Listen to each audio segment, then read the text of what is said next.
For me, Member Jackson, yes, I am very clear because the first sheet of the act says the date notified by the minister bringing the act into operation, and it is so highlighted here. If I may, that said and acknowledged, Mr.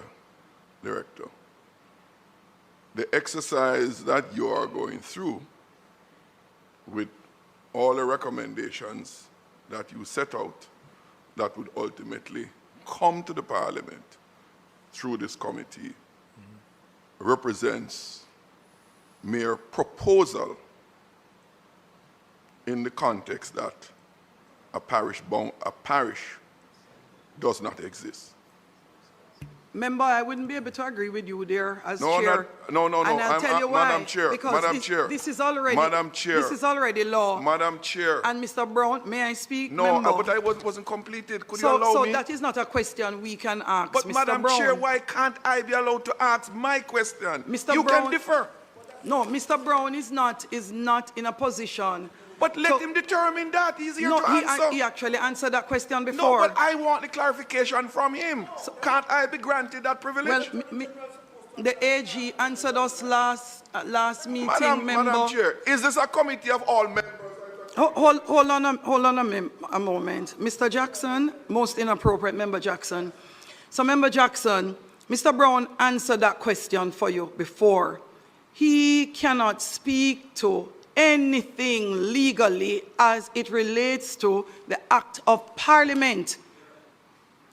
That is not his remit. That is not the purpose. No, hold on, Mr. Jackson. I'm going to turn your mic on again.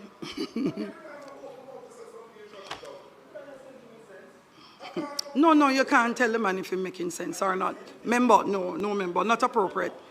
Member. Allow Mr. Jackson.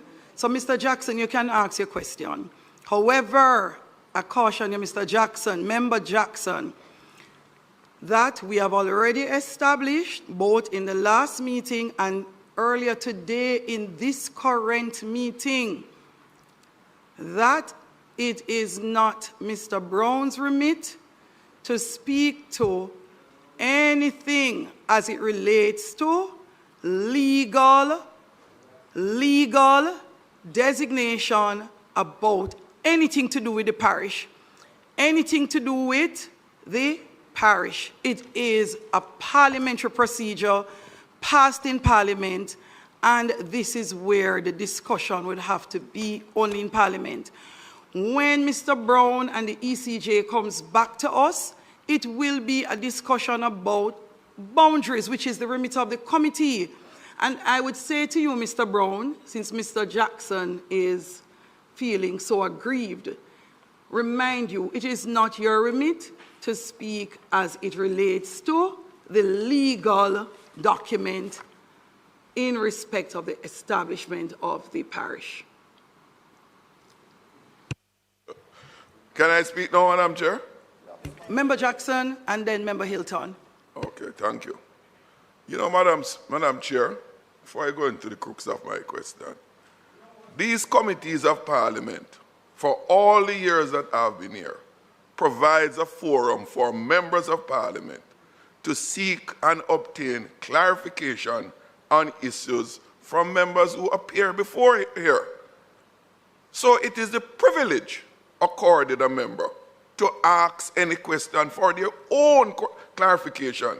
A question from a member does not constitute a decision of the committee. And I was never purporting that to be the case.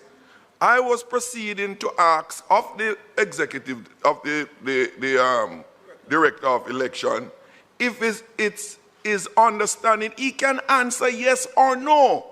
And as often the case, if it is not his remit to speak to certain issues which have a legal nature, the competence of the officer allows him to so answer. And he ought not to be tried to be guided in one direction or the other, Thank you, Member Jackson. Now attempted to do. No, Member Jackson, thank you. And I take offense to that, Madam Chair. Turn your mic on, Mr. Brown. Just as I implied earlier on, and I said earlier on, that our understanding of our assignment is guided by what are the rules of the Constitution in 67. And therefore, we won't be making any comment as it relates to the parish boundary, when the legality of it. What we are being asked to do is to concentrate on the electoral side of what is required. And that's where our remit is, and that's where our focus is as a commission.